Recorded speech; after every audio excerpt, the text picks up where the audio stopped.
to the left. Beck is looking that way. And still looking. Takes off running. Carson Beck with his legs. Puts Miami on top. What a drive. Chambliss connects the snap. Backpedals. Launches to the end zone. Broken up. And the Miami Hurricanes head home to play for a championship. Chris will join us in our second hour this morning. It was a gutsy playoff run by Ole Miss considering all of the circumstances, but here are some of the numbers that cost them last night. They were 2 for 10 on third downs, gaining a grand total of 0 yards. Miami, meanwhile, was 11 of 19 on third downs.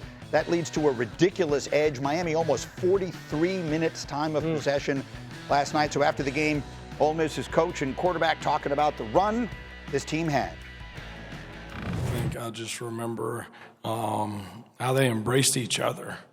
I mean, there was a lot over the last month or so, or however long it's been now, to where, somebody could have not been a good dude. Somebody could have not worked hard. Somebody could have not showed up on time. And, I can't recall one issue.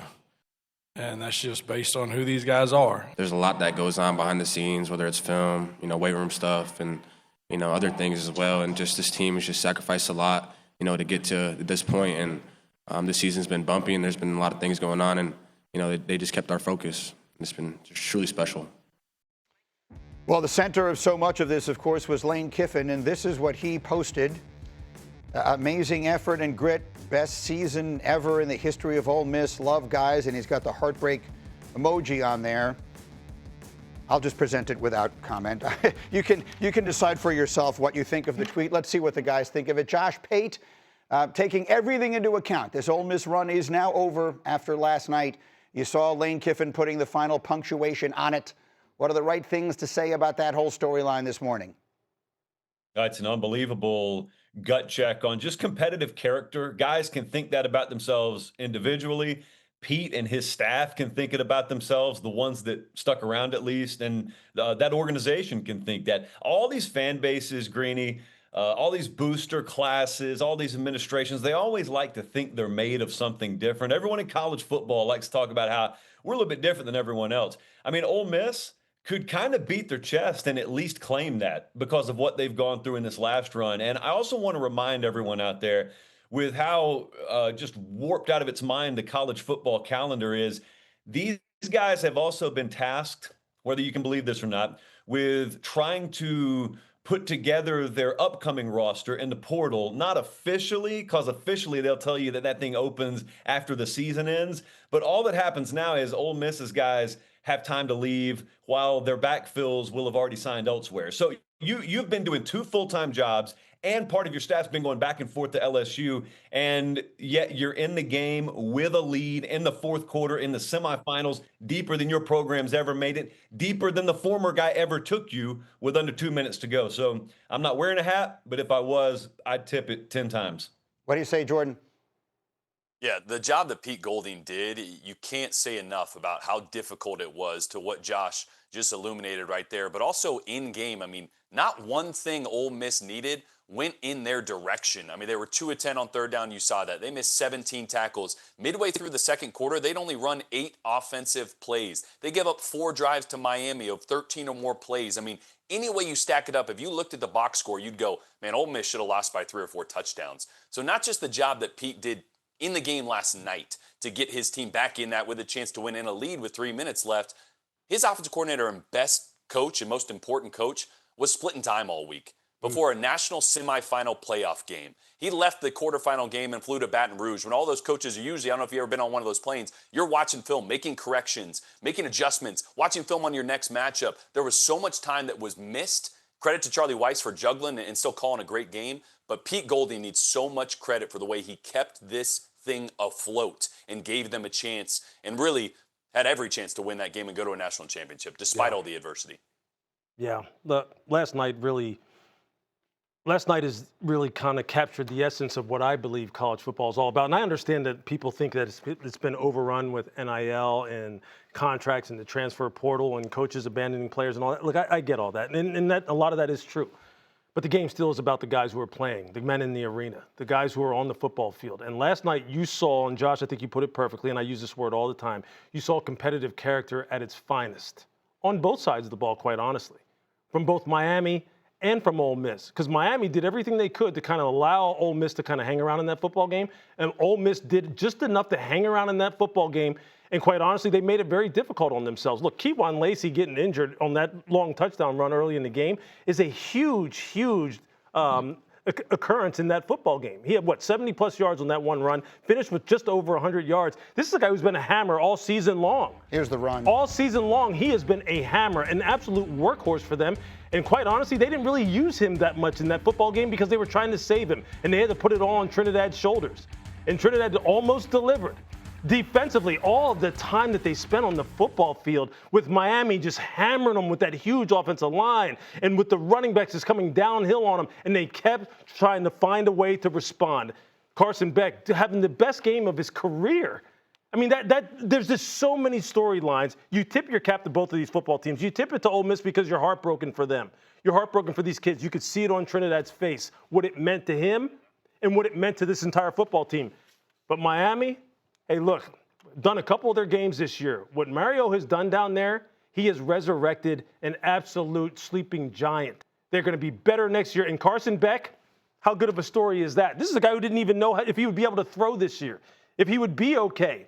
And then when he had that bad stretch in the middle of the season, people were saying, well, Carson Beck's out of here. He's not that good. This is just why Georgia moved on from him, and they said, go ahead and hit the transfer portal. Now look at him. Now he's going home. They will play in their own stadium a week from Monday night, something that no team has done in the playoff or BCS championship era.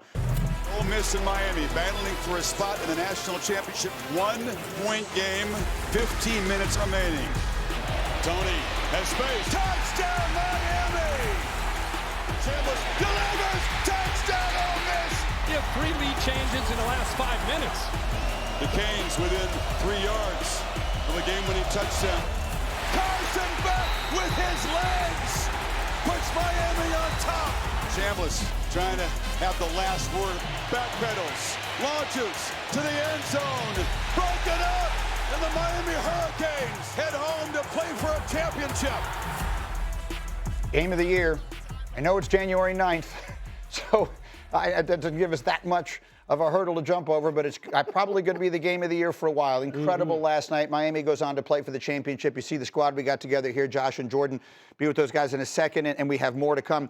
But, Louis, I wanted to get a quick take from you. We know that tonight, Fernando Mendoza, Dante Moore, all eyes will be on those quarterbacks. How about the two that we saw last night? From a draft perspective, Trinidad Chambliss and Carson Beck. Tell everyone what you said to us right before we came on the air. If Trinidad Chambliss was 6'3", what would we be saying about him? He's a surefire first rounder. He may have been. Look, if he was 6'3" and he had been starting all season long, Trinidad Chambliss would probably be in contention for would have been in contention for the Heisman and be in contention for the #1 overall pick. He has everything that you want, especially when you're talking about from the neck up and the way in which they talk about him down there in Oxford. He's got tremendous mental horsepower. He's got tremendous resilience. He's been through the fire. He can handle large volumes of information. He's got great mobility, good arm strength. He can read defense pre-snap. He can adjust post-snap. He can stand in place. There's everything that he can do. And he's a great leader and a great person, never been in trouble. All those things, all the boxes that you want checked from a franchise quarterback, he checks every one of those boxes. There's just one, and that is he's probably going to measure in officially at just under 6 foot. And that's going to be a problem as far as putting him up that high and taking him that high. But there's nothing else. There's nothing else that Trinidad cannot do. When you're talking about Carson Beck, look, I think he started off the season as someone who everyone thought maybe would be in contention for the #1 overall pick or the first quarterback to come off the board.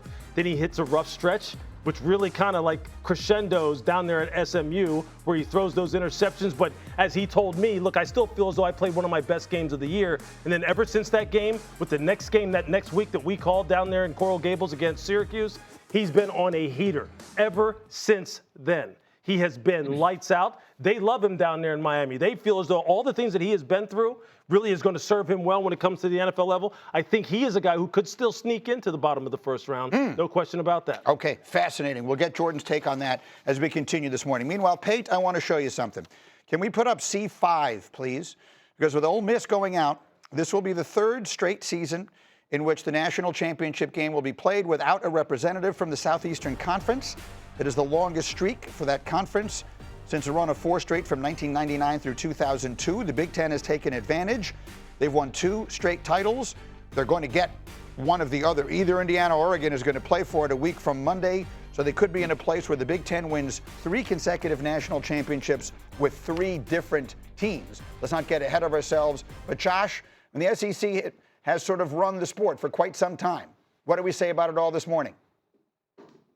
Well, the tops of the tallest trees being shaved in college football, meaning the talent being a little more spread out, probably stood to impact the SEC more than any other conference, Greeny. Now, I'm making really 50,000-foot points because the fact of the matter is the quote-unquote issues, if you want to call them that, at Texas are different than that of Georgia, are different than that of Alabama. But I will say very, very holistically, I told you this last week, I'm going to continue to tell you this, for a 10, 15, 20-year stretch, when you came to understand you had such a cumulative talent edge over whatever the next most powerful conference in college football was.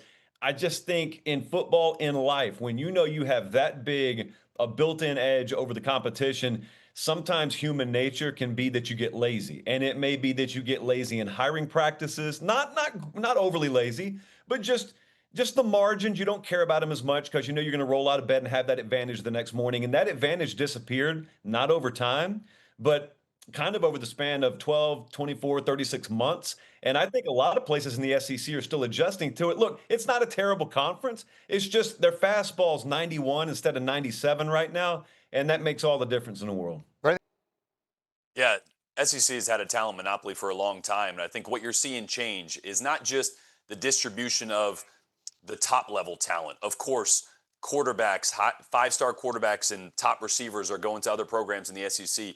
But the SEC always had the best rosters from really 20 to 40. Not just that's the starting 22, but the depth was always 5 and 4 stars that were under-recruited, that were being developed. That's what you saw. Maybe the biggest discrepancy last night was Ole Miss didn't have any depth.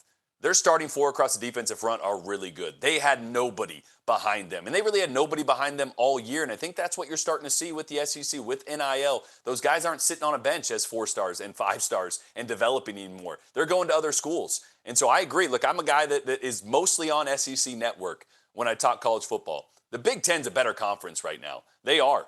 They've proven it in the bowl season. They've proven it in playoffs. The SEC had a great run. 16 of 17 times they competed for national championships. Now they'll be out of it the last 3. The Big Ten is taking that crown, and it's not just in playoffs. It's the bowl games. It's the distribution of talent. The SEC no longer has that monopoly on the rosters, on the talent like we've seen for so long.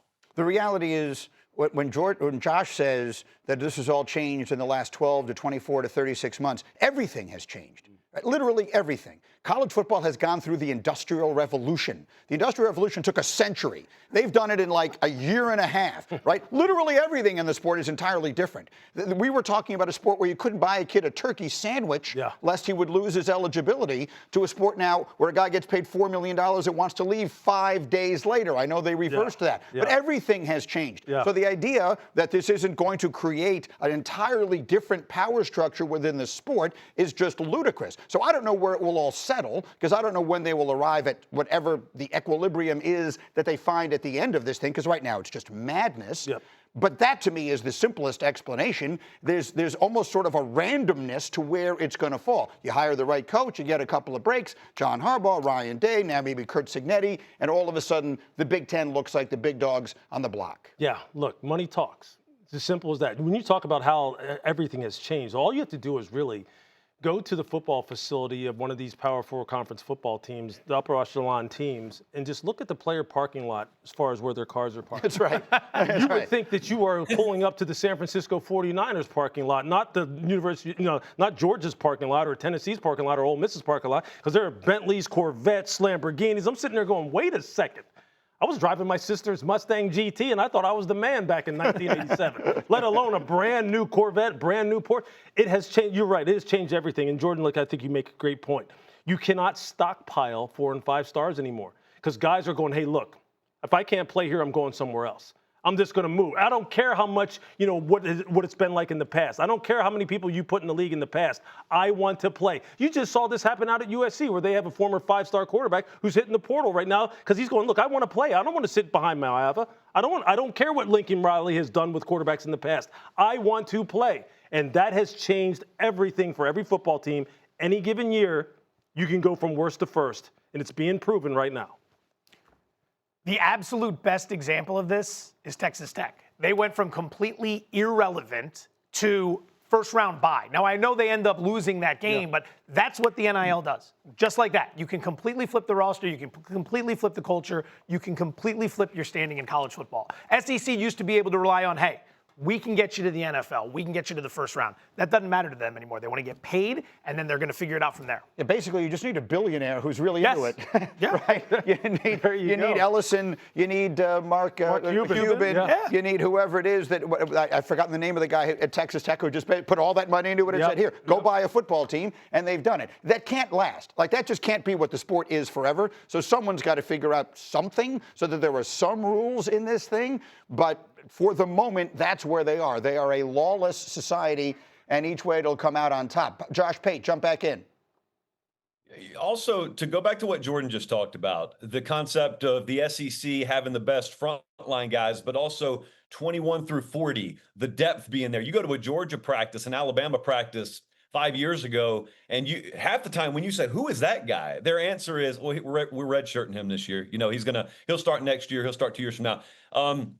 It just fascinates me that we've shaved the depth, not just off of SEC rosters now. It's impacted them disproportionately, but not just SEC rosters, but a lot of the rosters out there, right as we're asking someone to potentially play 17 games to win a national championship. And every time I'm watching a game like Miami last night, you got guys falling all over the place. I'm thinking about the randomness you just talked about, Greeny, as being injected into the sport. The randomness is never more apparent than when you see a frontline guy go down that you may have spent $1.2 million on, and you find out there was no depth there. And his backup, the fall off from that starter to that backup, I know that the NFL's dealt with this forever. These big programs, that is not a concept that they've been used to dealing with in this harsh an environment forever, since they've existed. Not only that, but anytime you inject a playoff into a sport that adds more teams and adds more winner-take-all games, you're going to have some degree of randomness seep in. It used to be they would just pick the 2 best teams, so one of them had to win. Then it would be the 4 best teams, so one of them had to win. Now we've got the 12, theoretically, best teams. So that's going to inject a different sort of feel into all of it. Let me get one quick pick on tonight here from Fortenbaugh. We got Oregon and Indiana. The Big Ten will send one representative to the college football playoff championship game. The Hoosiers are a 3.5-point favorite. What are you thinking? You want to go with tonight's game? You tell me. You want to go tonight's game? All right, tonight's game, we're going to go ahead and we're going to take Oregon plus the points in the matchup. Couple things to consider. Number one, I think the key to the game is going to be the Oregon defense in this matchup. Late in the season, they moved away from a cover 3 scheme. They played a lot of that heavy. Now, you saw in the JMU game, they struggled there defensively. Texas Tech game is where it all changed. 0 points allowed, 215 total yards allowed. That's a good Texas Tech team. I think with Indiana, the narrative shifted on them. Going into the Alabama game, it was, they're good, but I kind of need them to prove it. After they smoked Alabama, everyone jumped on the wagon. Makes them a little overvalued, in my opinion. I would take the points with the Ducks. Lou is taking Oregon straight up. We will see what happens again. The game is tonight on ESPN and ESPN Deportes and the ESPN app. Oregon, Indiana in the Peach Bowl. Coverage begins 7:30 Eastern. Winner will take on Miami. Week from Monday for the national championship.